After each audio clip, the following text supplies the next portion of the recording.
Well, we are down to the wire, y'all. Can you believe it? It is the last speaker of the day, and we made him come the furthest. I'll tell you about him. I am pleased to introduce our next speaker, which is Peter Davison. He is a Canadian motivational speaker driven by his passion for helping people work together for the greater good. Peter has celebrated the joy of speaking and the business of making a difference since 1985. Peter engages life with gusto from his proud roots in small-town Nova Scotia to running marathons and trekking mountains on 3 continents. As an international speaker, training leader, and author, his audiences include Los Angeles, gang members, community leaders in Northern Ireland, and Parkinson's conferences across Canada. Peter was diagnosed with young-onset Parkinson's disease at the age of 45 in 2005. He has been quoted in Oprah magazine, has a weakness for chocolate, okay, how many others in the room can identify with him, and is proud to be a first-time dad at the age of 50. We want to see pictures. He is presenting insights on the topic of 4 dimensions of living well with Parkinson's. Please join me in welcoming Peter. Thank you, Kathy. Thank you very much, Kathy. Come on up here for a sec. Fantastic. What a day. What a day celebrating success, celebrating research, celebrating physical activity, celebrating having fun, celebrating living well, in fact. I'm really excited to be here all the way from Canada, and I want to check in with you, see how you're doing. When you feel success, there's a sense of happiness. There's a sense of joy. So I want to check in. You ready to check in with them, Kathy? I'm ready. Let's ready. You don't know what you have to do up here. 1, 2, 3. If you're happy and you know, clap your hand. If you're happy and you know, clap your hand. If you're happy and you know it and you really want to show it. If you're happy and you know it, clap your hand. Yay, they're happy. Yes. They're happy that I'm leaving. Jump, jump, jump. So, great day, happy, lots of happiness. But like many of you, there was a day when I couldn't apply very well for myself. I really didn't feel like clapping for myself very much at all.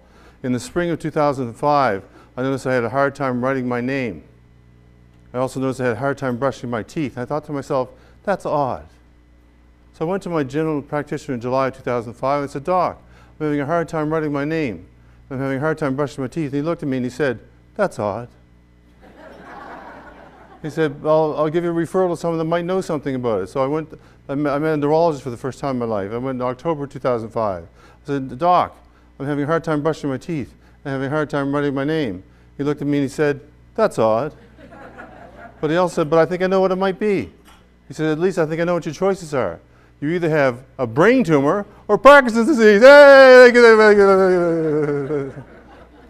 So January of 2006 ruled out the brain tumor. That left me with the default position of having Parkinson's disease. Now, when I got that really clear, I didn't really deal with it very well at all. In fact, I came to discover very personally that denial is not just a river in Egypt. Denial is a specific condition about not wanting to face the truth. And my truth was that I had I can't even say it. You know I got Parkinson's. I had it, and I was going to live the rest of my life with it. Now, I didn't know a lot of it, but I actually had an aunt, my Aunt Polly, who had it. And she had a very severe form of it, so she was shaking, she was getting out of bed and hanging on the whole show. So I had a picture of my mind of the future. And I didn't really want to go there. And I actually didn't tell anybody for a year. I was ashamed. I was embarrassed. I was a healthy young man, age 45. I climbed mountains on 3 continents. I ran 2 marathons. I kayaked on the west coast and the east coast of North America. I was a physically healthy, fit guy. I couldn't picture myself. I didn't want to picture myself in that scenario. So I didn't tell anybody for a year. And I actually didn't want to be a burden to anybody. So I didn't want to tell my parents. They're in the mid-70s. And I thought maybe if it progresses slowly enough, by the time I developed symptoms, my mom and dad will pass away and I won't have to put them through the worry of the burden for a year. And then I got woken up. I re-met Andrea July of 2006, Angie and I had dated 18 years earlier. And we got back together, we met each other at the folk festival, and we started hitting it off. And I started getting closer and closer and closer emotionally to her. And I realized the day was going to have to come that I would have to tell her that I had Parkinson's. See, the first one I told was October 2006. The Canadian Thanksgiving is in October, by the way. You folks have yours in November. The Thanksgiving weekend, I told Angie, and I thought to myself, this could be a deal breaker. This could be a deal breaker, a neurological disease that affects the quality of my life. And I said, Angie, I'm feeling close to you, but I want you to know something. I have Parkinson's disease. And she said the equivalent of, so what, now what? And so through the love, oops, there we go. Well, give me a minute. Through the love of a beautiful woman, I came to confront the truth of my life, and she loved me anyway, and we got married in July 2007. So after that, I realized that maybe I should deal with this, and maybe I should actually help others deal with it.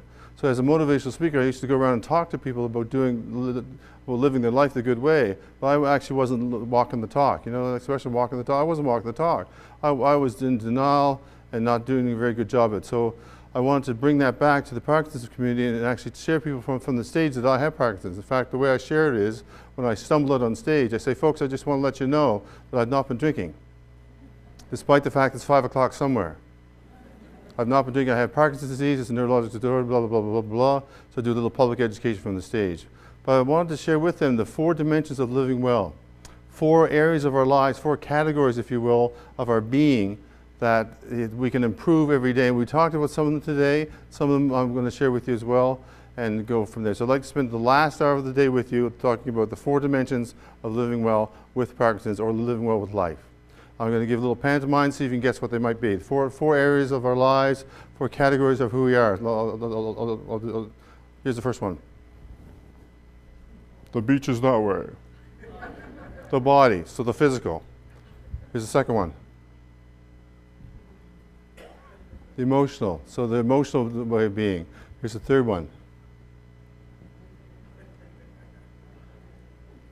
Our mind, right, how we think.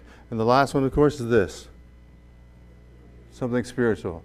Now, when I talk about body, mind, spirit, and mind, and physical, I'm talking about the body's vibration, so to make sure the body vibrates. So when it vibrates at a high level, you feel good. And the emotional, I could talk about happy, sad, and mad. Those are the 3 emotions. Every other emotion is a subset of happy, sad, and mad. In fact, in your handout, you all have a handout. Now, don't be digging it out. Don't be digging it out, but it looks something like this. Because you'll see 140 different emotions expressed by the human face. So please feel free to take that home. There's lots of goodies in this for you, but don't be digging it out right now. So happy, sad, mad. The emotion, I want to talk more about the joy of the juice that we get from our good relationship with other people. The joy we get from being good, right relationship with others. And the mental one is about your perspective, choosing your perspective. How you think about the world, how you see the world. In fact, the way I like to phrase it is your attitude determines your altitude. Your attitude determines your altitude. And spiritually, I could talk about church, mosque, synagogue, and worshiping and stuff like that, but I want to talk a little bit about something bigger than that. I want to talk about the sense of connection to something that's bigger than you. Now, you can get that sense of connection at a church, a mosque, a synagogue, or an ashram, or a temple. But I want to talk about spiritual connection to something bigger than you. Are you ready for the ride? Yes. Yeah, can I hear an hallelujah? So here we are, physically, emotionally, mentally, and spiritually. I want to start off just looking at very generally some of the challenges of life. And is this a true or false question? A true or false statement? It's not the mountain ahead of you that wears you out, but the grain of sand in your shoe. True or false? That's true, isn't it? The big stuff, we can take that stuff on, but those little things annoy us and bother us. Now, we've had a great day here. We have all kinds of fun stuff. The exercise has been great, actually hands-on exercise. But when you're stressed out, when you're not taking care of yourself mentally, physically, emotionally, or spiritually, it affects your body. And I don't have to tell you that, but it affects your body through the use of cortisol. Cortisol is one of the chemicals that the brain produces. As you all know, the brain's a pharmacy, right? The brain produces chemicals all the time, except for dopamine sometimes. And it produces cortisol when you're stressed out. So when you're really stressed out, cortisol gets so bad, it actually affects your body. It tightens your body up. So how many people get headaches? How many are headachers when you get stressed out with cortisol? How many of you are neckers? I'm sorry, that's a personal question. How many get stress in your neck and shoulders? Neck and shoulders, okay. Chest, maybe stomach area. So you feel the tension, the tightness of that, right? Well, they did some research around the nerve in the eye, and the nerve in the eye actually will warp your senses. It'll actually warp if you're stressed out. So I have a test for you. It's a visual test, and you probably had a good day today. But if you're stressed out, it'll give you a little indicator. It's two dolphins jumping out of the water at the same time. Okay, so it's a photograph. Two dolphins jumping out of the water, and people that are calm and relaxed and clear of stress don't see any differences between them.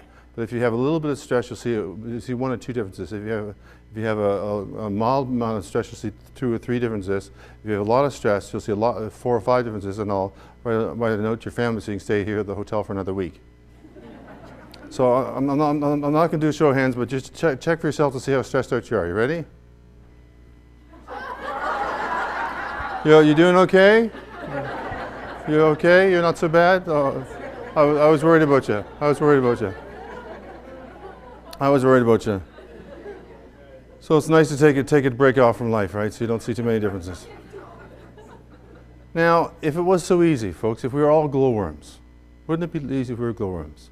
The little song goes with this: I wish I was a glowworm. A glowworm's never glum, because how can you be grumpy when the sun shines out your bum?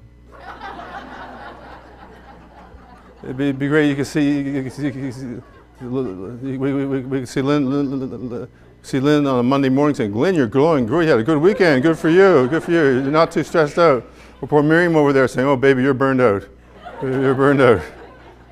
So it'd be so simple to do that, but it's not so simple. We have to be very careful and very mindful of taking care of ourselves.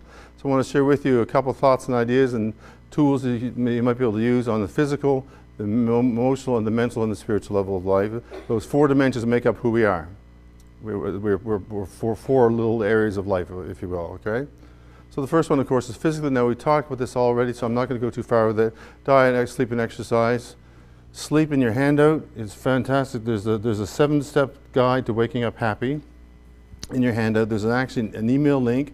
There's a free 7-step guide. If you go to my website, just click on the link, and you get a 7-step guide for waking up happy. But I love how William Shakespeare puts it. I'll read to you. It's just so beautifully put how important sleep is, because, well, it just is. Sleep that knits up the raveled sleeve of care. The death of each day's life. Sore labor's bath. Balm of hurt minds. Chief nourisher in life's feast. Great nature's second course, chief nourisher in life's feast. Now, all we need to do now is just curl up on the floor and have a little nap. That'd be perfect. So do what you can to improve your sleep, and if the 7 steps to wake up happy helps you at all, please feel free to do that. And there we go. Now, this is my maxim for life: move it or lose it. Now, the truth is, the truth is, I'm a really lazy guy. So I figured out a way to get exercise without actually exercising. To get all the benefits of exercise without that. So I'm the anti-exercise guy today, okay? There's all these great exercise tricks and techniques, but I'm the anti-exercise guy. Because if you do this, if you laugh, you get exactly the same benefits. Not the cardiovascular, you get the cardiovascular benefits, you get the health benefits. Because if you want to deal with stress, the best way, one of the ways that we deal with stress is to exercise, and exercise creates endorphins. And endorphins flush out cortisol, the stress hormone. So endorphins is our happy juice. This flushes out cortisol. So if you want to flush out cortisol and feel stress-free, then laugh. Now the research on this is fascinating. Do you know the work of Norm Cousins? Norm Cousins. He actually, and we're back. He actually researched. He actually was diagnosed with a debilitating chronological. Over time, it gets worse. Chronic disease that was. He was in intense pain, and they said, "There's nothing we can do. Go home and die." So he said, "I'm not going to home and die. I'm going to go to a hotel and have a party." So he had a party with his friends, and they rented Marx Brothers films. You know Marx Brothers? And he discovered by accident that 10 minutes of a belly laugh, he could sleep pain-free for 2 hours. A 10-minute belly laugh, he could sleep pain-free for 2 hours because endorphins created that sensation in his body. So I want to bring this home with a little story. The power of laughter to create endorphins and to create dopamine, by the way. Laughter actually creates dopamine. I just read that on the way over in the plane. Laughter actually generates dopamine, so the more you laugh, the more dopamine you can create. And it's not humor, that's different. It's the physical act of laughing, just making yourself laugh.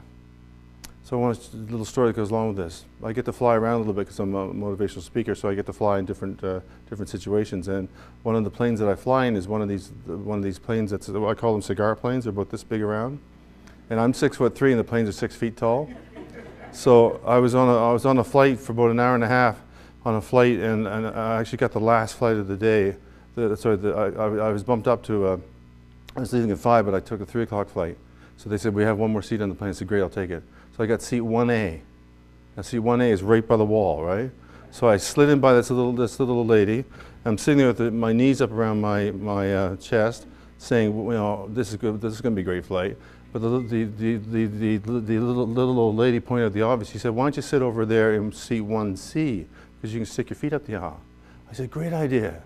So the one stewardess on the plane, I said to her, ma'am, do you mind if I sit over there in that chair? I noticed that her coat was actually there. I said, do you mind if I sit in that chair so I can stick my legs out the thing, because I'm kind of tall? And she looked at me and she said, oh, I was going to sit there.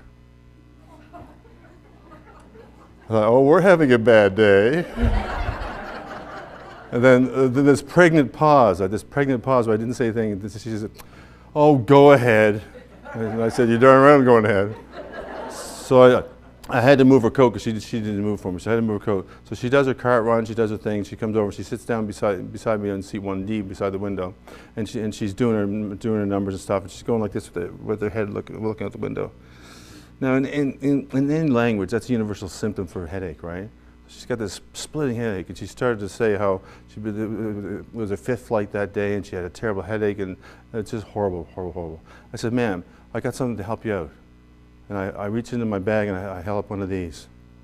And she said, what's that? I said, it's a red foam clown nose. And said, if you put this on, it'll take away your headache. And she said, are you kidding? And I said to her, yes, ma'am, I am. That's the point, to kid around. She said, I can't put that on. I have to look responsible. She was the flight attendant, right? I said, sure you can. So I took a book. I held up one of the travel books, and I said, look, I'll hold up the book and you put the nose on, okay? She said, oh, all right. So she stuck the nose on, splitting headache, stuck the nose on, held the book up for her, 5 minutes, 5 seconds, 10 seconds, 15 seconds. It's gone!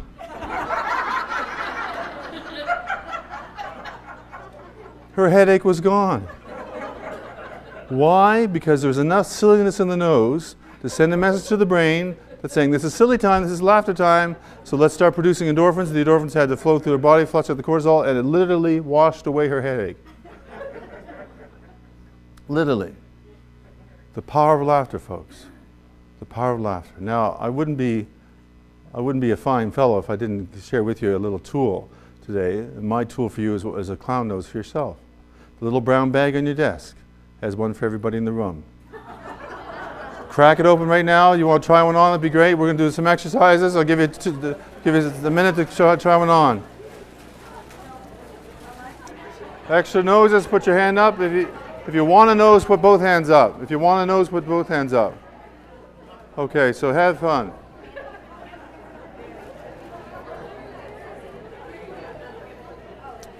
So I can't leave you there.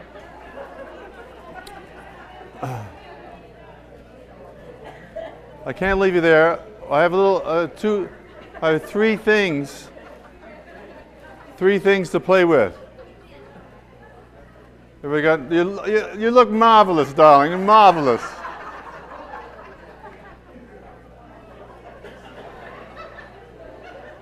So what I'd like you to do,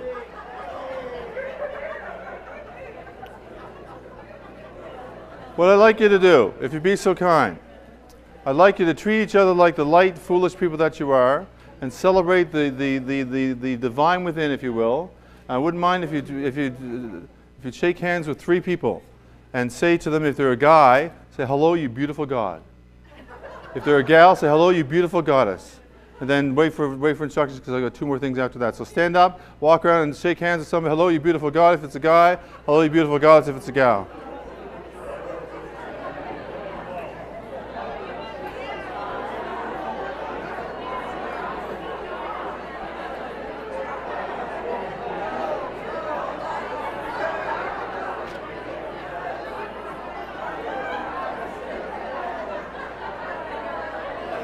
Lynn, Lynn, Lynn, Lynn.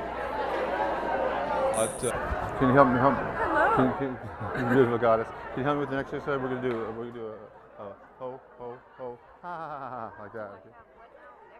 Can you come up and do this with me? Oh, absolutely. Okay. Okay, folks. Stay right there. Is this on? Come on up. Okay. Partner up with somebody. Partner up. Partner up with somebody. We're going to shake hands with them. I'd like you to do the following wherever you are. Can you hear me? I'm not sure I'm on. Am I on? Check 1, 2. Check 1, 2. Check 1, 2. There we go. One more little fun thing to do. I'd like you to shake hands with them, but we're going to do it with do laughter exercises. Go something like this. Shake hands with something to go ho, ho, ho, ha. Shake hands with 2 people. Shake hands with 2 people. Ho, ho, ho, ha. Thank you.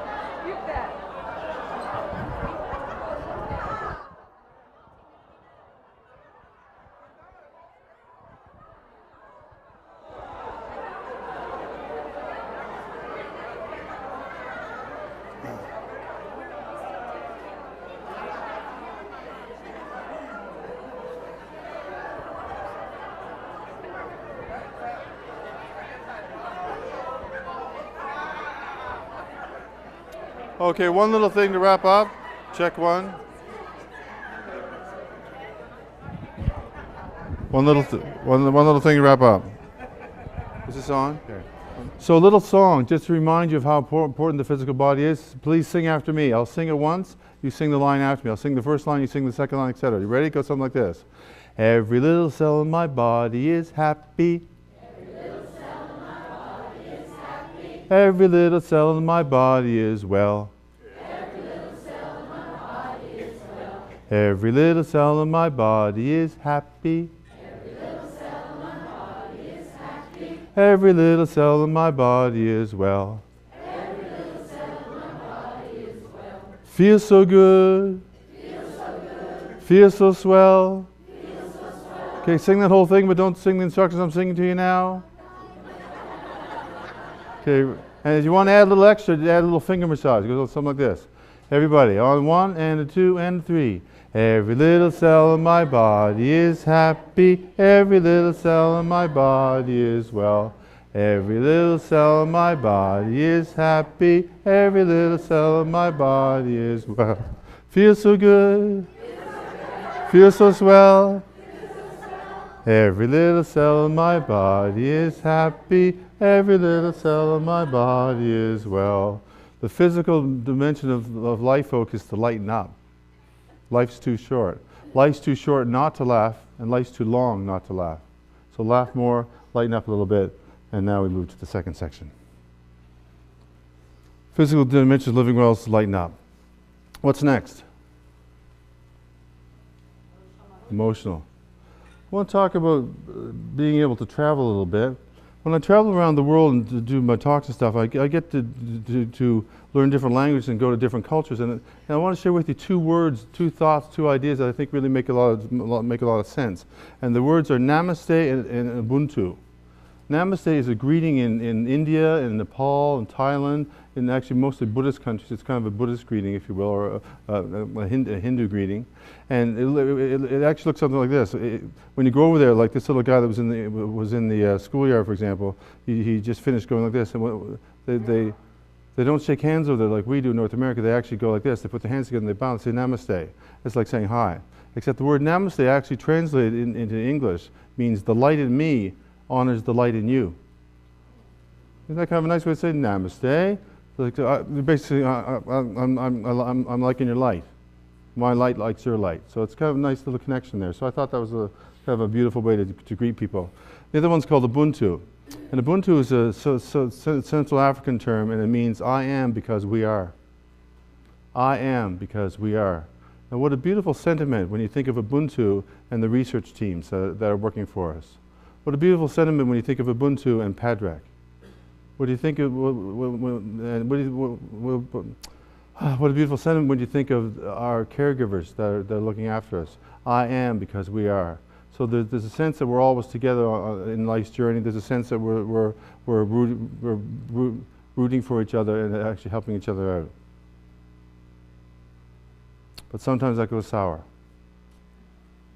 It's one thing to see people as people, where they count the same. But sometimes we can see people as objects, where they don't count the same. And I was on a plane going to Heathrow, to over to Belfast, to do some work in Belfast. Can you still hear me okay? Or is this better? Okay, I'll talk like this. I was on this plane, and I could talk like that. I need some tape. I'll just tape it to my cheek. I was on a plane going to England, and I was on the plane, and there's two ways to see people. See people as people, where they count the same as you do, or see people as objects, where they don't count the same. They're actually difficult. So I was on the plane and putting my bag in, and there's a guy, I was pretty well the last person on the plane. There's a guy putting his bag, he had a bag the same size as mine. He was just sort of bent over looking through it, getting it ready. And I noticed behind him was the last spot on the overhead bin. The last spot. I thought to myself, So I took that spot. He stood up and looked around. He couldn't find any spot. He had to get the stewardess to help him. And they found a spot for him at the back of the plane. He was the last person off that plane. Now, did I see him as a person, where he counted the same as me, or did I see him as a thing or an object? That's a thing or an object. The same flight, we were just settling in. I got my headset out. We're just settling in. About 4 seats ahead of us, it's an overnight flight, right? The 4 seats ahead of us, this guy pops up and says, "Can I have your attention, please?" I was thinking to myself, well, this will be good. And he said, "We're traveling with a 5-month-old baby. We're going to do our best to make sure he stays asleep, but just in case, I brought you some of these." And he held up a box of those orange industrial earplugs. And he handed the earplugs around to everybody that was sitting beside the baby. Did he see us as a person, or did he see us as a thing? As a person. We have the choice to see people as people every day. And that's one of the greatest challenges in the emotional dimension of living well, is to make sure that our relationships are as thick as possible. Because there are really only 3 relationships. There's thick relationships, there's thin relationships, and there's broken relationships. And the broken ones take our energy. The broken ones take our time, take they're very draining. So where possible, try to get from broken to thin to thick. On my way back from the flight, I'm still worried about not being hurt. I could just hold it. Are you okay? Nothing worse than seeing a storyteller flap his lips and not hearing the story. Okay. So on the way back from Belfast to Heathrow, I was running late for the plane, and I got, I'm not sure if this has ever happened to you, but you ever go to an appointment and you get all the red traffic lights? You get all the red lights on the way to a really important appointment? Well, I got the red traffic lights of security checkpoint gals.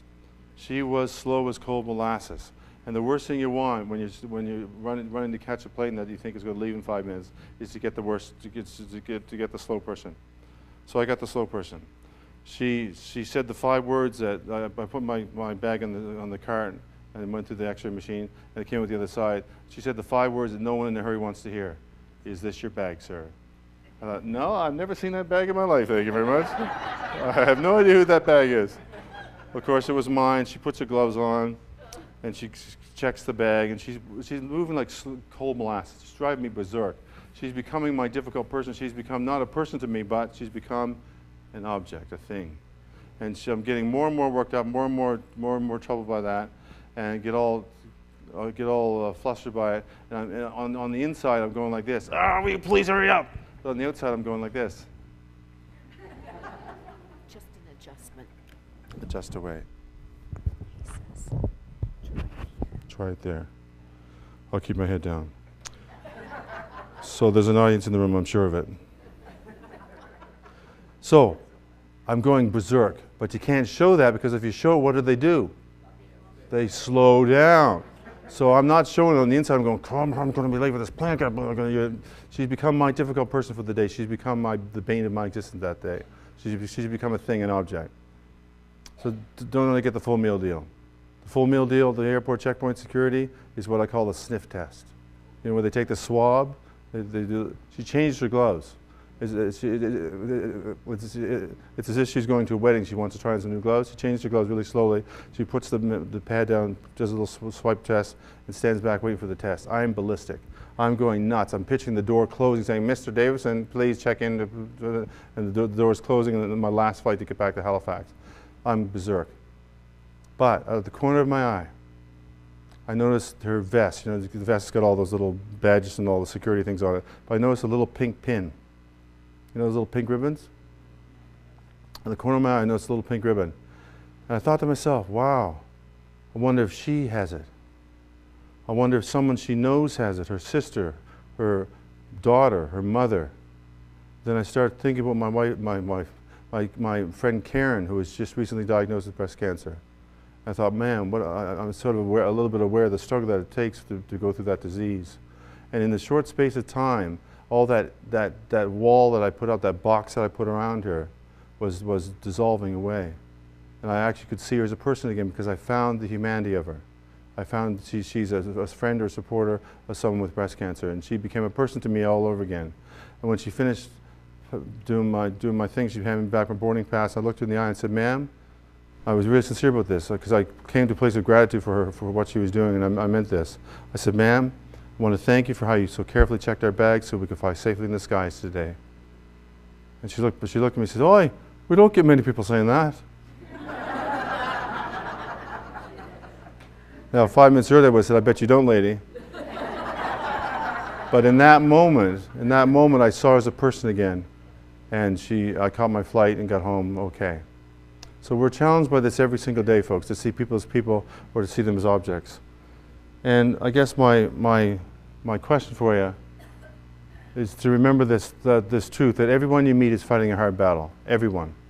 So where you can, try to find the humanity and try not to spend all your good emotional energy around draining them because of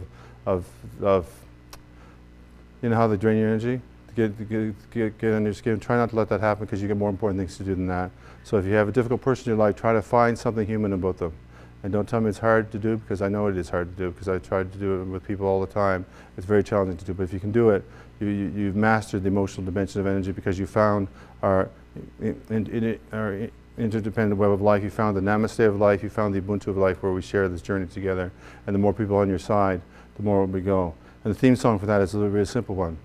The more we get together, the more we get together, the happier we'll be. Because your friends are my friends and my neurologist, not your neurologist. But the more we get together, the happier we'll be. So try to keep the emotional dimension alive as best you can. The mind. This one captivates me more than most. I don't know how this thing works called the brain, but I'm going to give you a couple little things to play with. I want you to read the color, not the word, out loud. Read the color, not the word.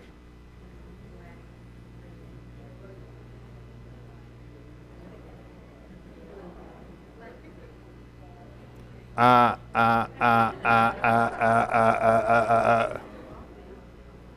you doing? Is it messing you up? It's supposed to mess you up. The corpus callosum is having an arm wrestle right now between the left brain and the right brain. The right brain wants to say the color. The left brain says, "No, the word. Say the word. Please say the word. I just love to say the word. No, the color, the color, the color." So your left and right brain are wrestling like this. Now, we don't always have the choice for that, do we? But so it's a powerful thing to look at our perceptions and how we can choose to see the world around us. Have you seen the video? How the brain works? The Parkinson's gentleman, I think it's from Amsterdam. It's a video of him shuffling with his physiotherapist. He's got the Parkinson's gait, the Parkinson's shuffle. He's just going like this. Parkinson's shuffle. She puts her foot out. He trips over her foot. So he's got the terrible, terrible shuffle. The video continues, and they take him to the parking lot. They put him on a bicycle, and they push him off. Now I'm looking at the video saying, "Are you crazy? This guy can barely walk." He pedals down the parking lot. Same guy pedals down the parking lot, turns around, gives a little extra fooshy-foosh because the parking lot's up a hill. A little extra fooshy-foosh, pedals back up the hill, hops off, and is frozen again. Now, how does the brain work? How does the brain work? We really don't know. But I know one thing for sure. I'm starting to lose my voice. I'm starting to get a little mumbly, I'm a little stuttery, a little mumbly. But I know that I can sing better than I can speak because my right side is affected, so that's my left hemisphere, which is the speech hemisphere. But I can sing better than I can speak. So if you have me back in 5 to 10 years, I'll be singing my speech riding a bicycle. Deal? The more we get together, the more we get together. So I'll be back, but it'll be different. It'll be different. The power of the mind to do what it does, with or without its chemistry, is incredible. But the power of our minds, the power of our ability to choose our thoughts is even more powerful. And I believe it's more powerful than the effect of dopamine. Because dopamine actually is the motivational chemistry for your brain. When you have low dopamine, you lose your motivation, but you can always choose your motivation. So I want to share with you this. There's something else. Once you choose to see things that are out there, and once you tune your mind into things, you can change your thoughts. There's an image within this image. This is FedEx. It's a courier company, right? But there's an image within an image here, and I want you to look for it. See if you can find something within something, a message within something within it. Can you see it? I'll make it bigger for you. Can you see it? FEDEX. I got that part. And it's blue and green.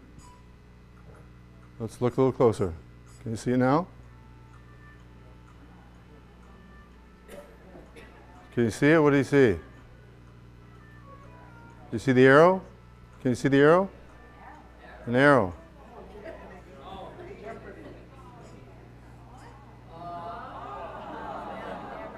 Can you see it now? Can you see the arrow now? Right there, right there. Can you see the arrows now? Now this is a really good tool. The next time you see that FedEx truck going by, full disclosure here, I'm not being paid by FedEx. The next time you see the FedEx truck going by, you can see, first you can see there's a damn arrow. You see that. But ask yourself if you're choosing the thoughts that you want to have. Ask yourself if you're really seeing what you need to see that day and choosing your perspective. I'll share with you the 1090 principle. There's a maxim that when I think about life, I think about all the things that happen in life, and I think about the 1090 principle. Life can be seen. What if life can be seen as 10% event, 10% what happens to us? But we can't stop that. We have divorce, we have marriages, we have births of kids, we have kids doing well in school, we have kids doing poorly in school. Events happen. We have diagnosis. We have stuff that happens to us. Life, 10%. What if life can be seen as 10% event and 90% what you think about? How you think about that event. Or to put it another way, life happens, then you get to choose. Life happens, then you get to choose. And what if within that 90% you only had two thoughts? You only had two groups of thoughts, to put it that way. You can have a gratitude attitude that life is a blessing, or you can have what I call stinking thinking. I'll say it again, stinking thinking. Stinking thinking. Say that to me, stinking thinking. So within that 90% you have gratitude, attitude of gratitude, and then stinking thinking. Those are really your only two choices when it comes to your thoughts that you can control. The story that goes with this is that Andy and I get married in July 2007, a year after we met after 18 years ago. And we started trying for a baby. I was 49, she was 43 I think she was at the time. Tried for a baby, had no luck with that. Tried for in vitro, had no luck with in vitro, so we gave up and we got a puppy. A furry baby. They do everything a baby does. They poop everywhere, they need to be fed, the whole show, right? So we're all set. So we got a baby. The long weekend of Labor Day weekend in September of 2008, we got a phone call from my wife's twin sister. My wife's twin sister had, behind our back, found out about a 16-year-old girl who was having a baby and wanted to make an adoption plan. Wrote a profile of us, gave it to the birth mother, and the birth mother chose us to be the adopted parents without any knowledge at all. We got a phone call, which is our 10% event. This baby's being born, it's going down, and we were chosen. So here's the phone, here's the 10% event. Andy and Pete, how you doing? It's Andy, it's Angela. I said, hi, great. And she said, are you sitting down? I said, no. Why should we? Better sit down. She said, I got a question for you. If a baby dropped in your lap, would you keep it? What? So that event's going down. That's happening, right? I can't stop a baby from being born. It just doesn't work that way. What do we got? We got 90% of how to think about it, right? My wife has gone to gratitude attitude. She's gone, woo, she's gone. I was fine. I was good. I was good for a while until I met the social worker. The social worker said, I should let you know that when a birth mother makes an adoption plan, after the baby's born, 50% of them will change their mind about giving the baby to a family. And I said, oh, really? I didn't know that. And my stinking thinking started going. Then I heard through the grapevine that the birth dad had given the birth mother a ring. I went, oh no, they're going to get back together. I didn't know which hand, but she gave him a ring. I thought,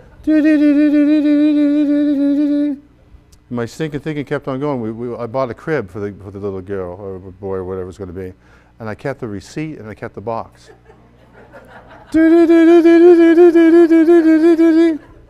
My stinking thinking was working overtime, but then it came to the medical disclosure.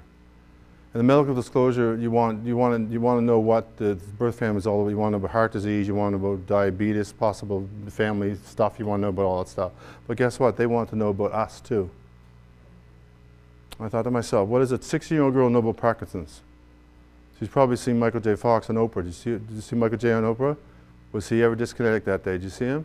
Swinging and swaying, going on. And I thought to myself, she's going to think that I'm going to drop the baby. It's going to be a deal breaker for having this kid if she finds out I have Parkinson's. That's my stinking thinking mind right there for you. So I told this young girl, and she was a bigger person than me. She had a bigger mind than me. She said the equivalent of, so what, now what? She was so happy that someone that wanted to raise her baby. And Hannah was born July. Hannah was born June, I should know the date, November the 28th, 2008. Now in Nova Scotia, the law says you can't take a baby home for 2 weeks from the birth time. Why? So the birth mother can change your mind. So 2-week waiting list, stinking thinking on that 2-week list for waiting. Boop, boop, boop, boop, boop, boop, boop, boop. But you know what? All that stinking thinking, that I put in, all the mental energy that I put into stinking thinking, all the draining of stinking thinking, the future actually turned out to be just as good. And I wasted all that mental energy on stinking thinking. December the 16th, I drove my family home, my new family.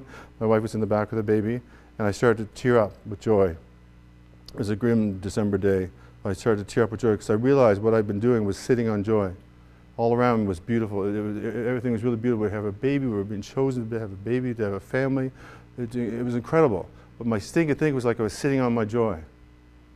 It got so bad I wrote a country song. You know how when you have stinking thing, you have a little pity party? Okay? Well, I wrote a country song. You want to hear it? Okay. It goes something like this. Me. I got stinking thinking on the road to Pity City. Yep. That's all I got so far.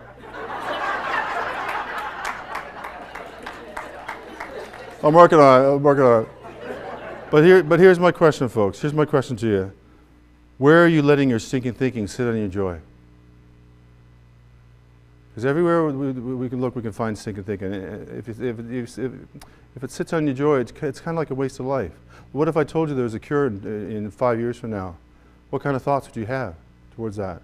You'd probably change your thoughts.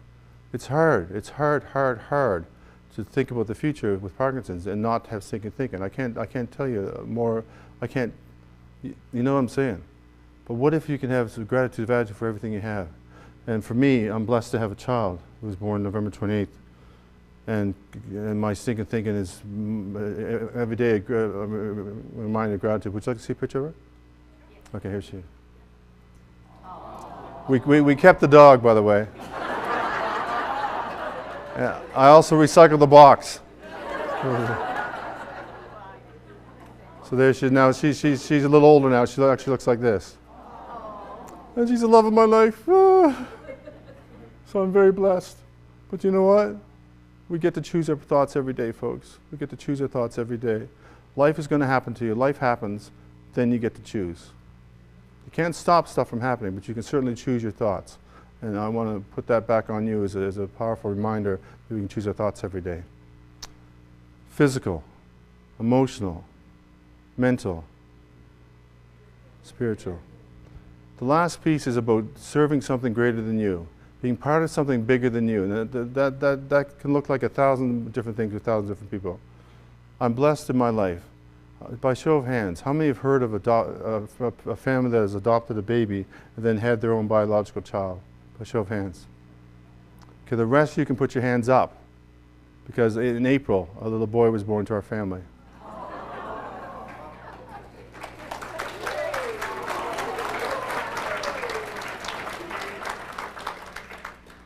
Now, I'm a dad.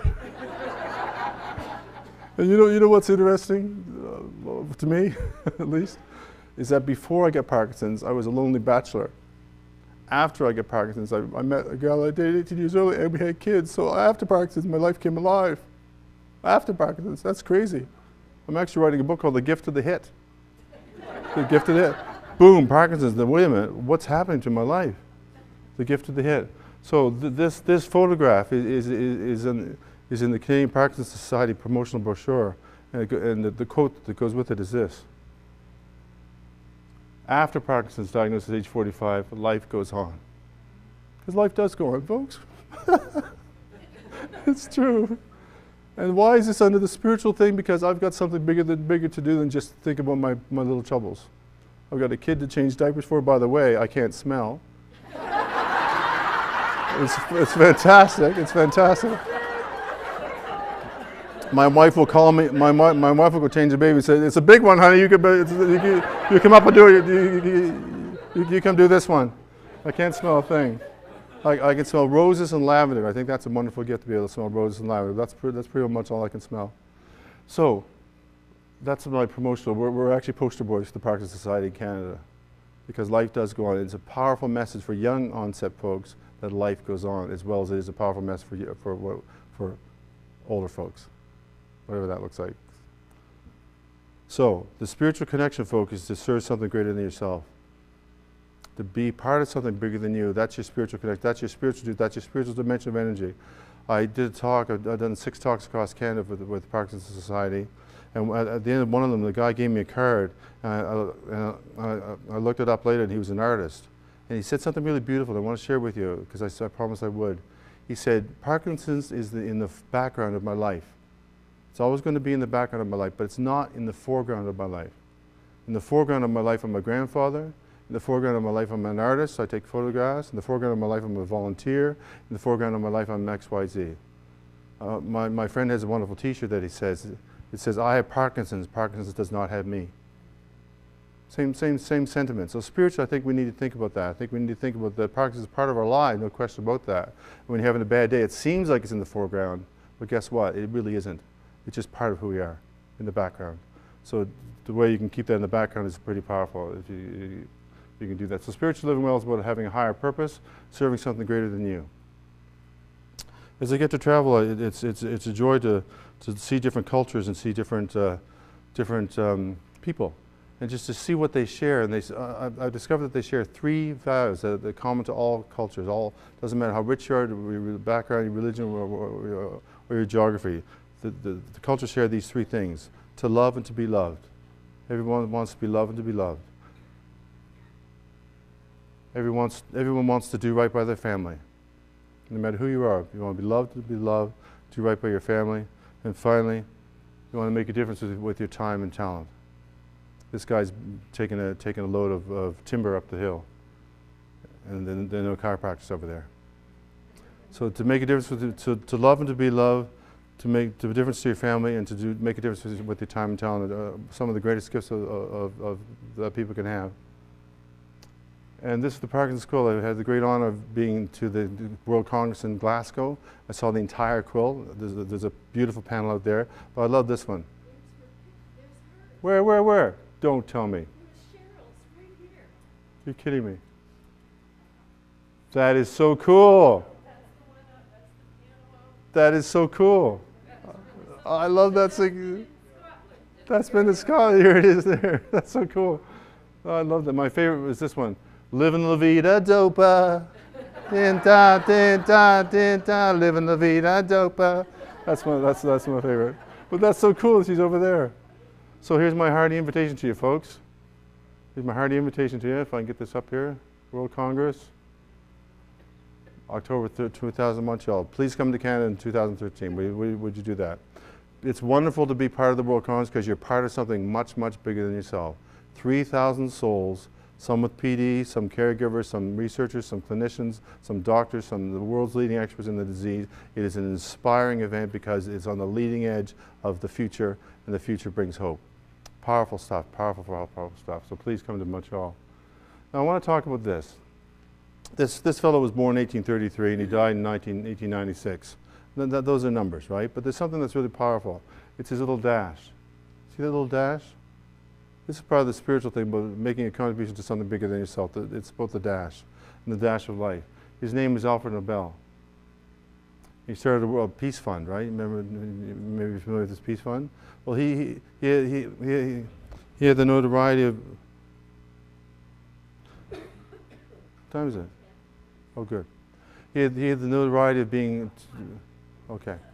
He had the notoriety of having his obituary published. By mistake, his brother was killed in a factory, and the French newspaper published his obituary by mistake, so he got to read what people was going to think about him. He didn't like it very much. He actually he invented TNT and made bombs and shells and stuff like that, so he didn't like that very much. So he set up a peace prize to leave a legacy from that point of view. And here's someone with a pretty good dash. You like her dash? Pretty decent dash. He's got a pretty cool dash. Now here's a poem I want to share with you. Are you familiar with the dash poem? You can Google it. Google the dash poem. But it goes something like this. I read of a man who stood to speak at a funeral of a friend. He referred to the dates of her tombstone from the beginning to the end. He noted that first came the date of her birth, and he spoke the following date with tears. But he said what mattered most was the dash between those years. For that dash represents all the time she spent alive on earth, and now only those who loved her know what that little line is worth. For it matters not how much we own, the cars, the house, the cash. What matters most is how we live and love, and how we spend our dash. That's the spiritual dimension, how we serve others, folks, how we give to others, and how we make a difference in this world from that point of view. So here's your mirror. I'm not sure when you're born. It's not my business. I'm not sure when you die, but there's your mirror. Now I want to shift gears a little bit. This quote is dedicated to everybody besides Parkinson's, because the people with Parkinson's will have to have their unsung heroes. And by definition, Martin Luther King Jr.'s definition of a unsung hero is as follows. Everyone has the power for greatness, not for fame, but for greatness, because greatness is determined by service. I had the good fortune to follow in one of my hero's footsteps a couple of years back. I always looked up to Sir Edmund Hillary. As you well know, he's the first person to climb Mount Everest in 1953. And I thought I'd follow his footsteps, so I put on my backpack, I've got my gear, got on an airplane and flew to Nepal, and I followed my hero's footsteps. And ladies and gentlemen, I'm proud to announce that I made all the way to the bottom of Mount Everest. Thank you. Thank you. I got to the bottom, yeah. But when I got to the bottom, I realized that there's a story to be told. For Hillary to get to the top in 1953, it took 350 Sherpa Porter guides carrying 10 tons of gear for 3 months to get him to the top, him and his buddy to the top. He's the hero. Knighted by the Queen of England, household name, he's the hero. But there's the unsung hero of those 350 guides that got him through his life's journey, through the ups and downs of the everyday Everest. And so when I look at this room, I see Lynn, I see Miriam, I see Susan, I see Kathy, I see caregivers, partners, I see the folks that were on display out there a little earlier, I see the folks that were on stage from Padraig and the VA hospital. I see all the folks that are working behind the scenes on our behalf to help us through our peak experiences in our life. So I'd like the folks with Parkinson's to give them some applause right now.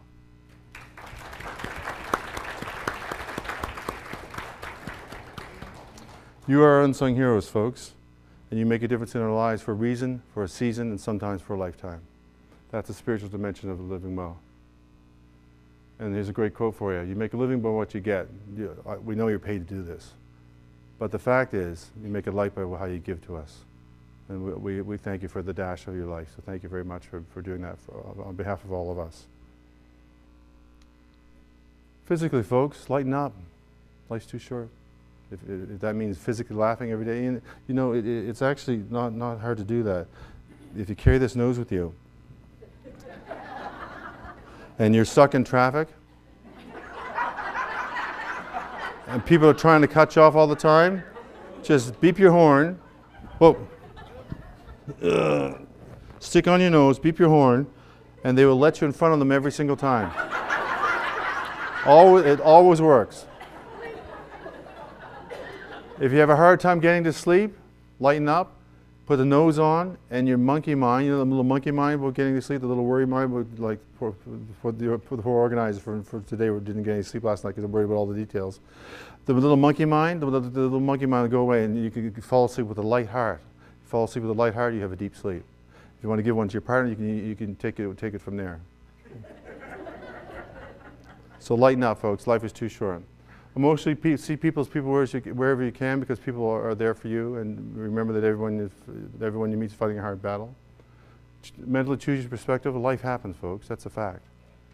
But then you get to choose. And that's the most powerful thing you can do. And it's always your choice. Always. Nobody can take that away from you. In fact, the folks that got through Vietnam in the concentration camps, in the internment camps, the ones that survived psychologically, attach themselves to something bigger than themselves. They thought about going home. They thought about tending the garden. They thought about going hunting. They thought about all the things they wanted to do back in the States when they got out of the internment camps. And they survived mentally because they kept thinking about something bigger than themselves. Powerful stuff. Powerful stuff. And spiritually, a higher purpose. So I had the great honor of traveling to Italy, and I actually got to see the Pope. There were 60,000 of us at the but me and 60,000 people got to see the Pope. And I actually got down to the vaults of the Vatican. Did you know that there are 3 questions that St. Peter's asks you when you get to the gates of heaven? You thought you just walked in? Not so easy, not so easy. There are 3 questions that you're asked, and you have to get 2 of them right. The first question you're asked by St. Peter's at the gates of heaven is this: did you find joy? The second question is this: did you give joy? The third question is actually multiple choice. Who's a better band, Beatles or the Stones? Fortunately, there's no right answer, but that's okay. That's okay. Folks, we've come to the end of a really powerful day, a really beautiful day, and I'm going to share with you my closing thoughts. They come in a little card like this. Everybody should have one in their package. Please take this home as my gift to you. On the back, it has a little something to share with you. On the front, it has one of my favorite quotes from the American author, Sir Ralph Waldo Emerson. I'm going to close out by sharing this with you as a couple thoughts. So you should have one in your package, so please feel free to take it home. So I'll just read it to you. Thank you for the folks living with Parkinson's and our care partners and their health and research professionals. Babies like my daughter Hannah represent hope and promise for the future. May we always cherish our innocence, believe in the best, and delight in one another as we play and work together, celebrating life and its infinite possibilities for love. To my friends living with Parkinson's, my heart's a bit open right now. To my friends living with Parkinson's first day, daily firsthand, I honor your courage, your strength, and your grace. To our loving family members, our care partners, and other dedicated professionals, we honor your compassion, your commitment, and your patience. We are not alone. Thank you for being our unsung heroes. My success quote. Success by Ralph Waldo Emerson. Da da da da da da da da da.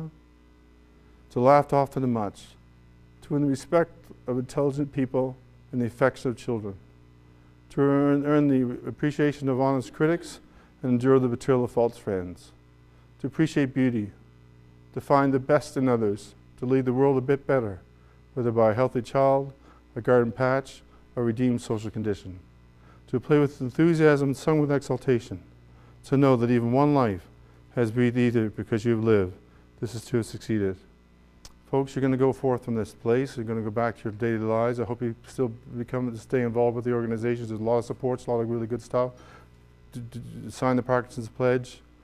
There's a Parkinson's Pledge online. See you in Montreal. Go to the support groups. Celebrate the wonderful organization that you got here in Virginia for doing the good work. And go forth from this place with hope. There will be a cure in the future. Go forth from this place with courage And most of all, go forth from this place together knowing that we can make a difference in this world. Thank you very much.